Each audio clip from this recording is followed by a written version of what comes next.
Salam əziz qardaşlar, əziz izləyicilər. Əziz qardaşlar, buyurun baxın, bax belə 42 baş təmiz tatallar cinsi boz qoyunlar satılır. Birinci, ikinci, üçüncü qarın heyvanlardır. 42 baş heyvandır əziz qardaşlar. Onun 30 başı balalıdır. Sort da göz qabağında görürsünüz bax. Maşallah olsun. Biri bir dana. Boz qoyunlara bax. Ay maşallah. Yani alver heyvan değil ha. Kişinin qapısının heyvanıdır. Çom bir yerden satır.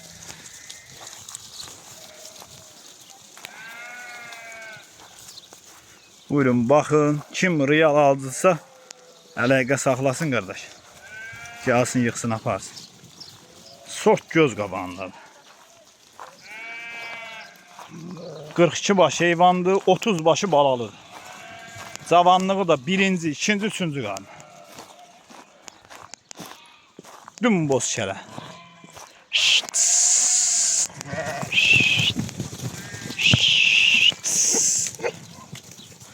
Balıqların yarısı buradadır, yarısı o tərəfdədir. Bax, videonu dayandırıb ki, balalarını da çəkəcəm.